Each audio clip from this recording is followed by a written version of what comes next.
How's it going, Grace students? Welcome back to Life Group and welcome back to our lessons. This video, this is going to be a little bit of fun. That's because tonight we are talking about fractures in romance.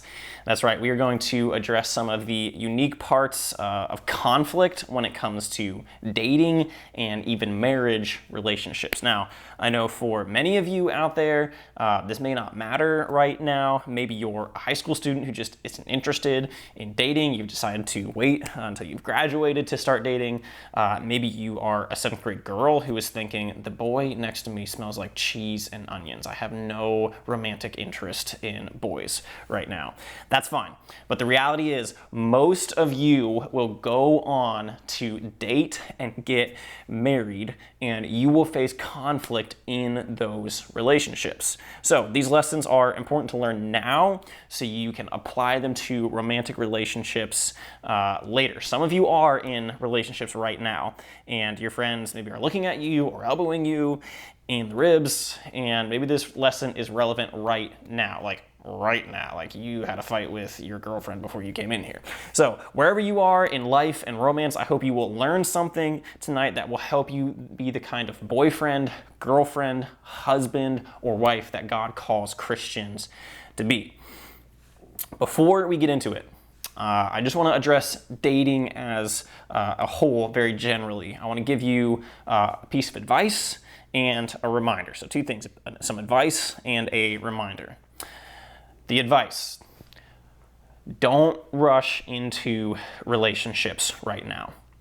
It is a whole different conversation and there's more to be said about it, but my advice, I think what is wise is to not worry about dating or about romance until you have graduated high school.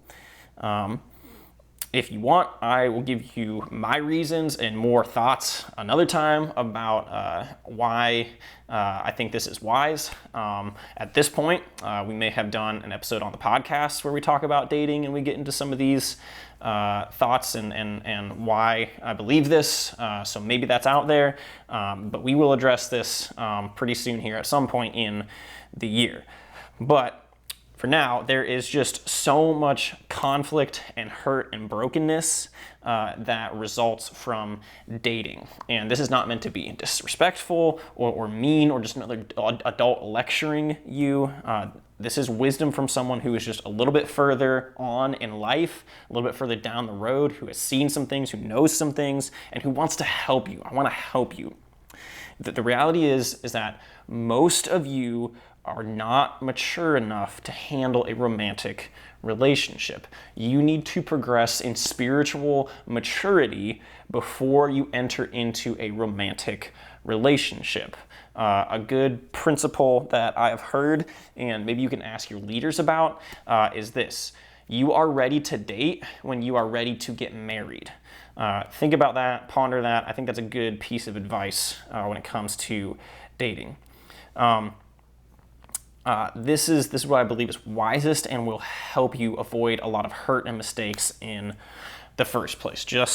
I wouldn't worry about dating in high school. Okay, that's some advice. Now a reminder.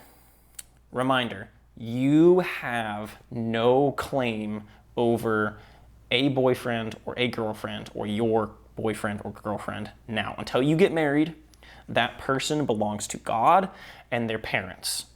That is the God-given order of things, and it's for our good. God puts those things in place to protect us for our good. You do not have any claim over their body. You do not have a claim over their soul. You are not responsible for discipling and leading that person. That should come from friends, parents, and pastors until you are married. If you don't like that, take it up with God. That is the biblical order of things. And again, God is not just out there to suck the fun out of dating. He wants you to honor him in dating so that you can have a great marriage. God loves romance. He wants us to be married. He came up with it. He invented it. So these are good things, but there are ways that we can honor God. There are ways that are wise and helpful for us to approach dating. So just remember that you have no claim over a boyfriend or a girlfriend until you get married. So just keep those things in mind as we go through the rest of this lesson. Okay, conflict in romantic relationships can be some of the most difficult and damaging. This is because you are more emotionally invested in this relationship than almost any other relationship. You feel something different and unique toward your boyfriend, girlfriend, fiance, husband, or wife than you do toward any other person. So when we are hurt by that person, we feel that, we experience that at a deeper level and in a different way than any other relationship. This is why so many romantic relationships end in an ugly way. So this is why we have to be wise in how we navigate conflict in romantic relationships. We are going to do something a little different tonight. I am done. That's it from me. As usual, you guys are going to review the gospel and how it's the foundation for resolving conflict in romantic relationships. You're going to review the 7 rules for resolving conflict and apply those to romantic relationships.